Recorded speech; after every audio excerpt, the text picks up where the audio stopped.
Hello guys, my name is Muhammad Satria Yuda. Uh, I'm here. I make this video for answering the ESP questions for my special lecturers, Mr. Fitri Kurniawan, and I will answer those questions in Indonesians because yeah I'm I I mastered Indonesians for a long time ago. It's also my mother language. Oke, yang pertama yaitu explain the three reasons of ASP emergence identified by Hutchinson and Waters. Jelaskan tiga alasan terbentuknya ASP oleh Hutchinson dan Waters. Untuk alasan pertama yaitu Perang Dunia Kedua. Pada Perang Dunia Kedua itu antara kubu sekutu dan uh, kubu antara kubu sekutu itu yang diwakili oleh Amerika dan sekutunya, dan lawannya itu ada Jerman dan Jepang. Intinya itu yaitu pada saat Perang Dunia Kedua itu dimenangkan oleh pihak sekutu, yaitu Amerika Serikat. Amerika Serikat itu sekutunya gitu antara Inggris, Rusia dan sebagainya. Dan intinya mereka itu menggunakan bahasa Inggris. Ketika itu yang dimenangkan pada Perang Dunia kan yang dimenangkan oleh pihak sekutu. Yang mereka gunakan itu bahasa Inggris. Jadi sebagian besar di dunia ini menganggap bahwa bahasa yang digunakan oleh Amerika, yang dimenangkan oleh Amerika Perang Dunia Kedua itu adalah bahasa Inggris, maka mereka akan menggunakan bahasa Inggris sebagai bahasa internasional. Kemudian yang kedua, alasan kedua yaitu ada teknologi dan ilmu pengetahuan.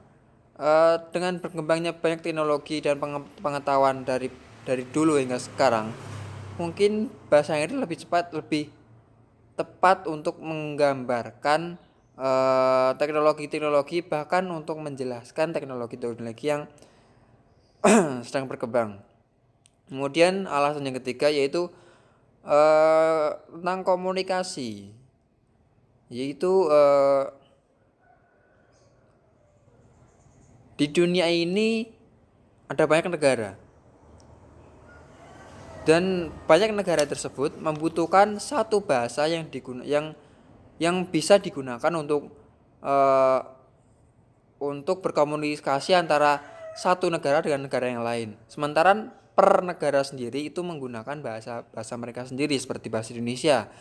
Indonesia itu menggunakan bahasa Indonesia, Inggris menggunakan bahasa Inggris. Kemudian ada bahasa Jerman menggunakan bahasa Jerman menggunakan bahasa Jerman. Ya begitulah, maka di kemudian ya Perang Dunia Kedua itu tadi menganggap bahwa bahasa Inggris itu lebih tepat digunakan untuk sebagai bahasa internasional. Banyak dari jadi banyak dari mereka yang ingin mempelajari bahasa Inggris, termasuk Indonesia sendiri. Kemudian untuk soal yang kedua, pertanyaan yang kedua yaitu what are the differences between EOP and EAP? Untuk EOP atau English for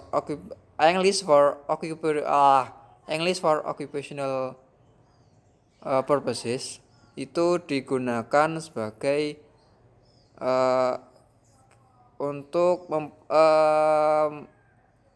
untuk memberikan bahasa Inggris, memberikan pembelajaran bahasa Inggris kepada orang yang ingin bekerja, yaitu seperti pegawai-pegawai yang ada di luar negeri. Contohnya seperti ya kayak mahasiswa gini, mahasiswa kan suka kayak butuh, ya mungkin ada yang ingin keluar negeri mungkin, ya amin. Kemudian ada juga yang ingin membutuhkan pekerjaan, yaitu saya mungkin seperti Iya, mungkin seperti pekerjaan-pekerjaan yang penting seperti yang berhubungan dengan bahasa Inggris mungkin. Mereka kan membutuhkan tes TOEFL atau tes TOEFL atau tes TOEFL kalau nggak salah.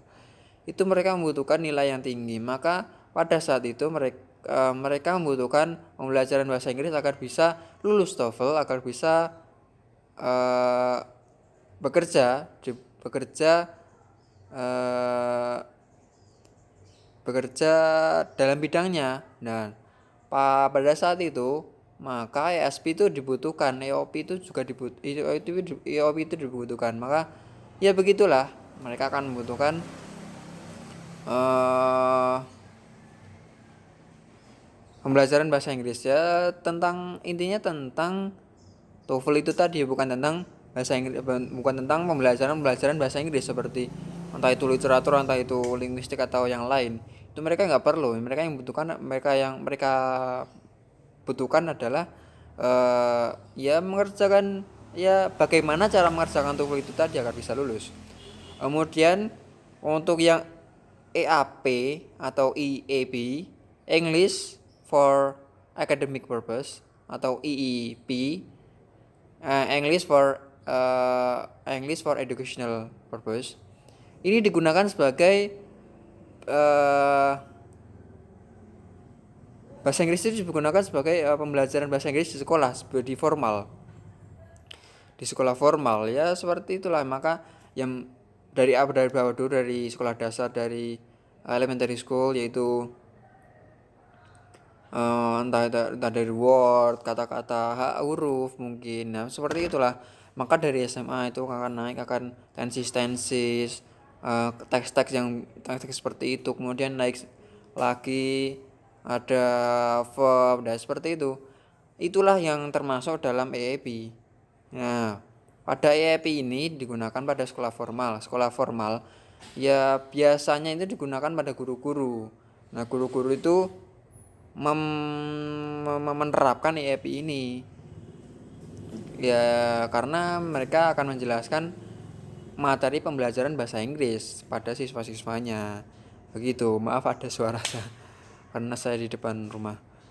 Kemudian ya itu tadi, ya perbedaannya yaitu EOP itu digunakan sebagai sarana bahasa Inggris untuk melamar pekerjaan, syarat ya seperti itu. Kemudian ada EAP, itu digunakan sebagai pemberian mata pelajaran bahasa Inggris untuk pendidikan formal seperti sekolah atau ya sekolah. Kemudian untuk tiga alasan tadi, untuk pertanyaan pertama yaitu ada Perang Dunia Kedua, kemudian ada teknologi dan ilmu pengetahuan. Kemudian alasan yang ketiga yaitu ada komunikasi antar negara, yaitu. Oke, demikian dari saya. Mungkin apabila ada salah kata atau